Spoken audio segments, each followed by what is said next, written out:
الكريم أما بعد قال النبي صلى الله عليه وسلم إن الله قد أعطى كل ذي حق حقه فلا وصية لوارثه۔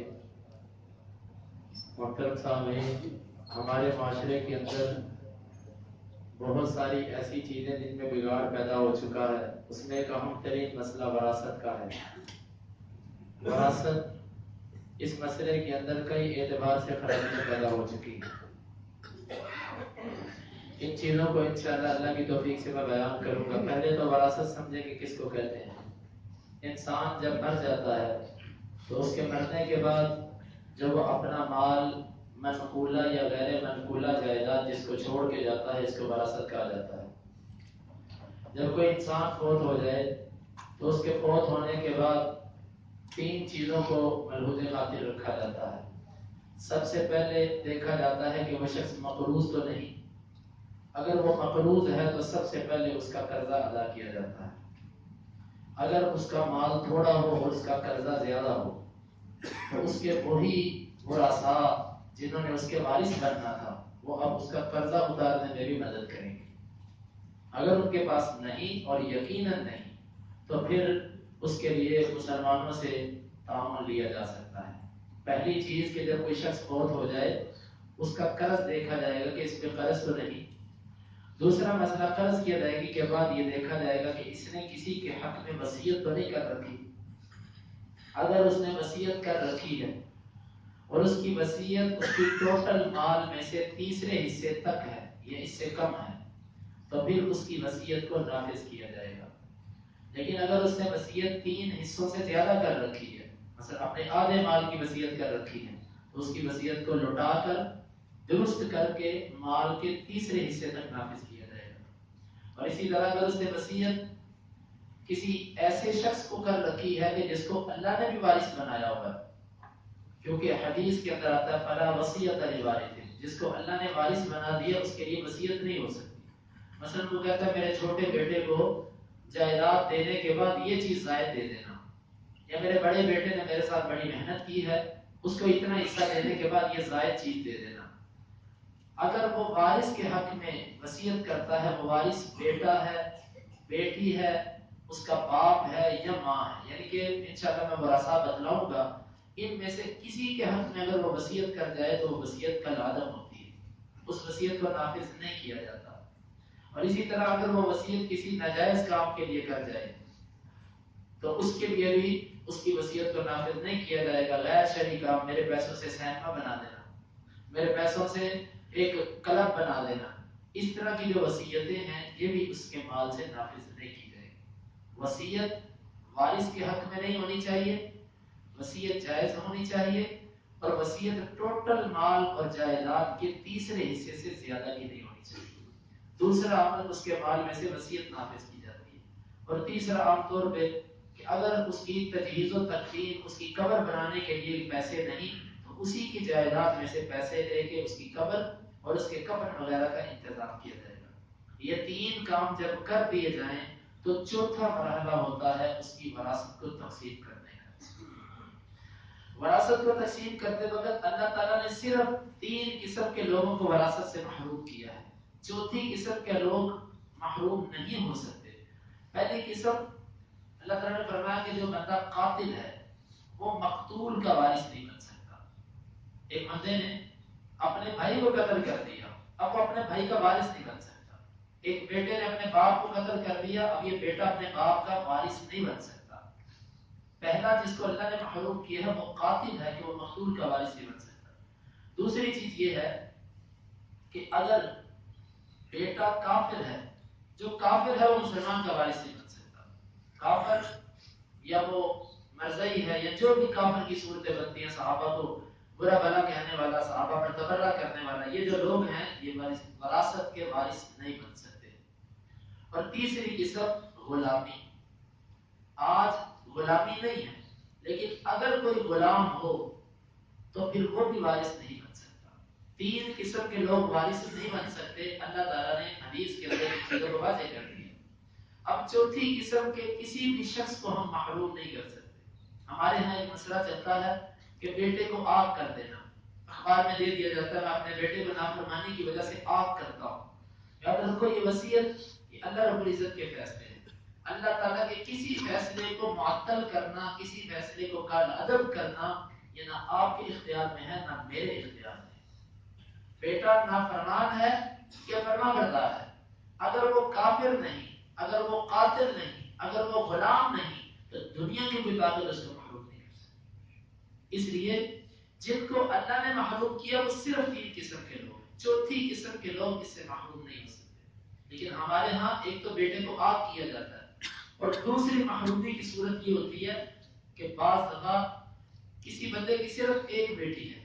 اب قرآن کہتا ہے کہ اگر کسی شخص کی ایک بیٹی ہے تو اس کی ٹوٹل جائیداد میں سے آدھے کی وہ مالک بن سکتی ہے۔ اب وہ کیا کرتا ہے؟ وہ اپنی ساری کی ساری جائیداد اپنی بیٹی کے نام لگا دیتا ہے۔ یہ بالکل ناجائز اور حرام ہے اس کی بیٹی کے لیے جائیداد، اور وصیت اس کے لیے جائیداد لگوانے والا بھی اسی طرح کا مجرم ہے۔ اب آدھی جائیداد اس کی بیٹی کو جائے گی، باقی آدھی جائیداد اس کے بھائیوں کو جائے گی، یا اس کے جو دیگر رشتے دار جن کو اللہ نے وارث بنایا ان کو جائے گی۔ لیکن ہم یہاں پر بھی محروم کرتے ہیں کہ بیٹی کے نام ساری جائیداد کر دی، اور لوگ بھی یہ سمجھتے ہیں کہ وہ اس کی بیٹی ہے وہی اس کی وارث بنے گی، اور کون بنے گا؟ جبکہ اتنا معلوم نہیں کہ بیٹی زیادہ سے زیادہ آدھے مال کی وارث بن سکتی ہے، اور اگر کسی شخص کی 2 بیٹیاں ہیں تو اس کی ٹوٹل جائیداد کے 2 حصوں کی وارث بن سکتی ہے، تیسرا حصہ جو ہے اس کا وہ اس کے ورثاء میں تقسیم کیا جائے گا۔ یہاں پر بھی ہمارے یہاں خرابی پیدا ہوتی ہے۔ اسی طرح ایک خرابی یہ پیدا ہوتی ہے کہ کسی سے بچہ لے کر پالا، لے پالک بچہ، اس کو اپنا بیٹا بنایا، اس کے نام پہ اپنی ولدیت چڑھائی، اور اس کے بعد اپنی جائیداد اس کے نام کر دی۔ یہ ظلم ہے، ظلم۔ لے پالک بچے کے لیے زیادہ سے زیادہ آپ اتنا کر سکتے ہیں کہ وصیت کر سکتے ہیں، کیونکہ وہ آپ کا وارث نہیں ہے اصولی طور پہ، نہ بیٹی نہ بیٹا، لے پالک بیٹی اور لے پالک بیٹا، وہ آپ کا وارث نہیں ہے۔ آپ اس کے لیے زیادہ سے زیادہ وصیت کر سکتے ہیں، اور وصیت جو زیادہ سے زیادہ ہو سکتی ہے وہ آپ کی ٹوٹل جائیداد کے تیسرے حصے کی ہو سکتی ہے۔ لیکن ہمارے ادھر یہ چلتا ہے بیٹا لے کر پاتا، اسی کے نام جائیداد کر دی، بہنیں بھی محروم، بھائی بھی محروم، جن کو اللہ نے وارث بنایا ہوا ہے ان کو محروم کر دیتے ہیں۔ یہ بالکل اللہ رب العزت کی حدوں کو پامال کرنے والی بات ہے، اور یہ اللہ کے مقابلے میں ایک قانون اور شریعت سازی ہے کہ اللہ کی شریعت کے مقابلے میں سے اپنی شریعت بنائی، اپنا قانون بنایا، اور یہ کفر ہے۔ تو اس لیے اگر تو یہ جہالت کی بنا پر ہوا تو اس کی اصلاح ہونی چاہیے، اگر یہ قصدن ہوا تو یہ کفر تک انسان کو لے جاتا ہے۔ جس کو اللہ تعالیٰ نے وارث نہیں بنایا اس کو آپ وارث نہیں بنا سکتے، اور جس کو اللہ نے جتنے کا وارث بنایا اس کو آپ اتنے سے زیادہ کا وارث نہیں بنا سکتے۔ لہٰذا یہ خرابی بھی ہمارے معاشرے کے اندر چلتی ہے۔ اور ایک اور خرابی کہ بہنوں کو وراثت سے محروم کیا جاتا ہے۔ بہنوں کو، عورتوں کو وراثت، یہ دور جاہلیت کے اندر ہوتا تھا کہ عورت کو وراثت نہیں دی جاتی تھی۔ اب بھی ہمارے معاشرے کے اندر یہ رواج چل نکلا ہے کہ عورتوں کو وراثت نہیں دی جاتی، اور بہنوں کو یہ ڈر ہوتا ہے کہ اگر ہم نے وراثت لے لی تو ہمارے بھائی آپ ہم سے نہیں ملیں گے۔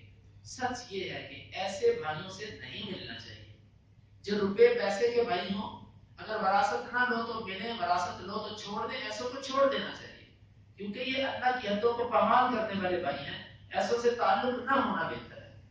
بہنوں کو وراثت سے معلوم کرنا، بڑے بڑے دیندار لوگ، بڑے بڑے نمازیں پڑھنے والے لوگ افسوس کے وراثت کے مسئلے میں انتہائی کمزور اور کوتاہی میں واقع ہیں، اور لوگ یہ ڈرتے ہیں کہ جی ایک مکان ہے اس کو وہ بیچ کے بیچارہ کدھر جائے گا بھائی، وہ کرائے پر دھکے کھائے گا۔ آپ اللہ سے زیادہ غفور رحیم نہیں، آپ اللہ سے زیادہ مہربان نہیں ہو لوگوں پر، اس اللہ نے بہن کا حصہ رکھا ہے۔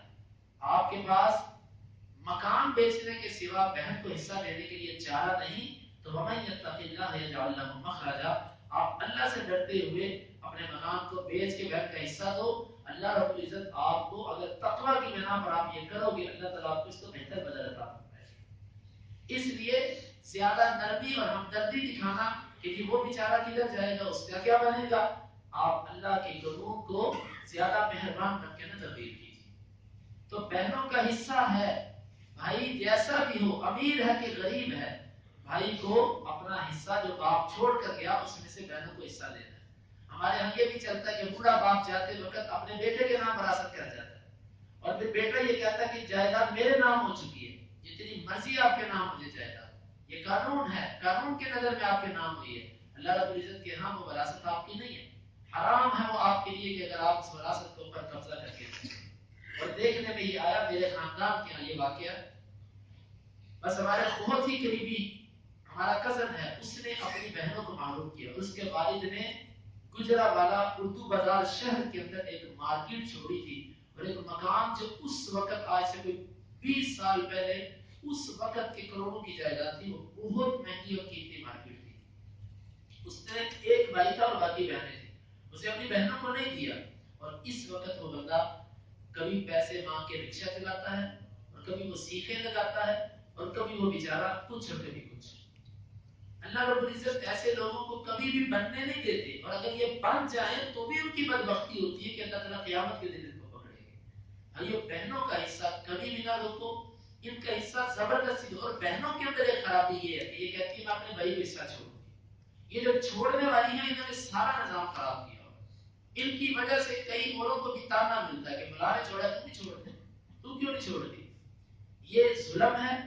اور یہ چند دن پہلے میرے پاس یہ مسئلہ آیا تھا کہ وہ کہہ رہے تھے کہ ہماری بہن نے ہمیں چھوڑ دی، اب ہمارے بھانجے نہیں ہمیں چھوڑتے، وہ کہتے ہیں ہماری ماں نے بیوقوفی کی، ہمیں 2 وراثت ہو ہماری۔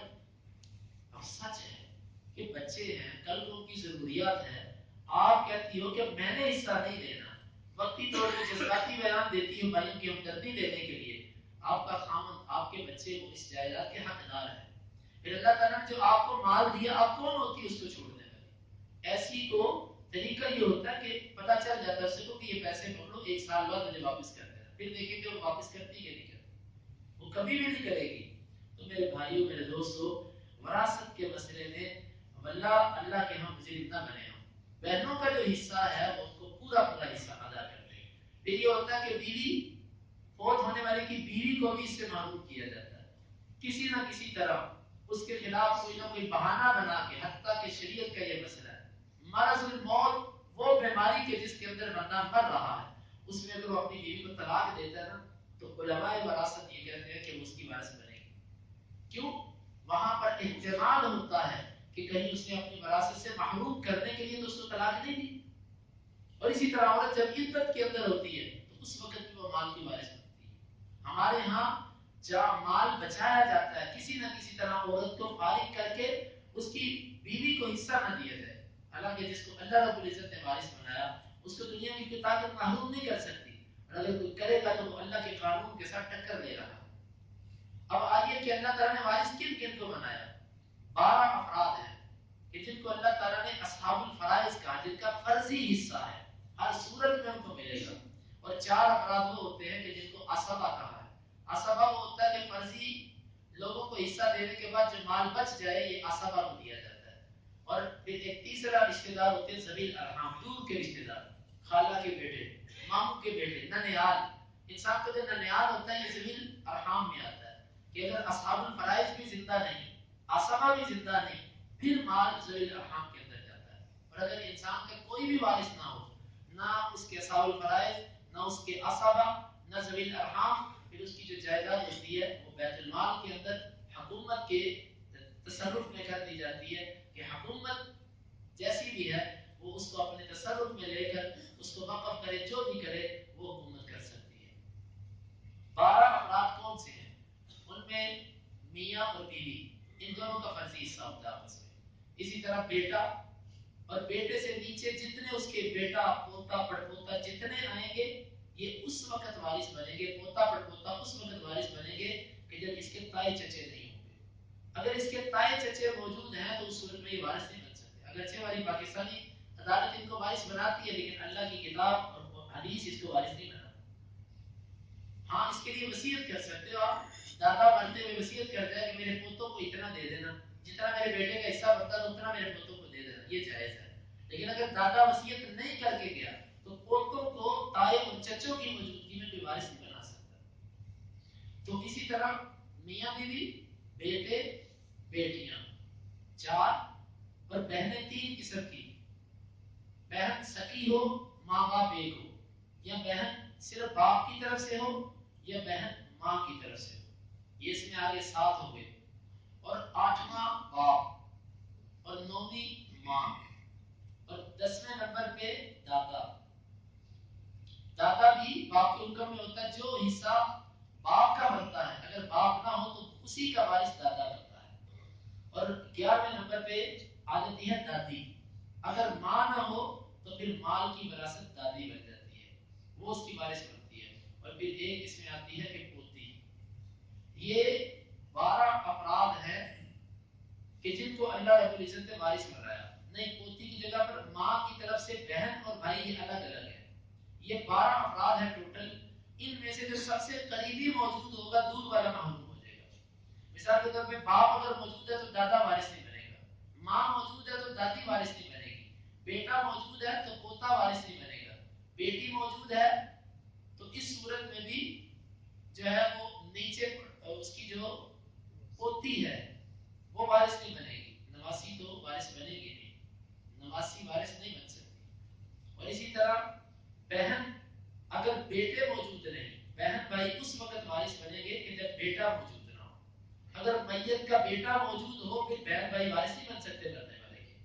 بہن بھائی وارث اس وقت بنیں گے جب بیٹا موجود نہیں. ہاں, بیٹی موجود ہو تو پھر بھی وہ وارث بنتے ہیں کیونکہ بیٹی سارا مال نہیں دے سکتی. بیٹا اگر کسی بندے کا اکیلا بیٹا بھی موجود ہے تو وہ مال کسی کو نہیں جانے دے گا, وہ سارے کے سارے مال کا وارث بن جائے گا. لیکن اگر بیٹی موجود ہے تو وہ سارے مال کی وارث نہیں بن سکتی. یہ 12 اصحاب الفرائض اور 4 عصبہ ہوتے ہیں, بیٹا, باپ اور بھائی اور چچا. یہ 4 قسم کے لوگ اور ان کی آگے اولادیں جو ہوتی ہیں وہ عصبہ بنتی ہیں. اور اس کے علاوہ باقی جتنے رشتہ دار اور ذوی الارحام ہیں. مختصر یہ کہ وراثت کے کچھ مسائل دقیق بھی ہوتے ہیں جو عوام الناس کو آسانی سے نہیں سمجھائے جا سکتے, اس میں مشکل آتی ہے. پر جو باتیں تھی وراثت کے متعلق میں نے آپ کی گوش گزار کر دی. وراثت کے مسئلے میں اللہ سے ڈرنا چاہیے اور جس چیز کی وراثت بنتی ہے اس کو پورا پورا اس کا حق دینا چاہیے.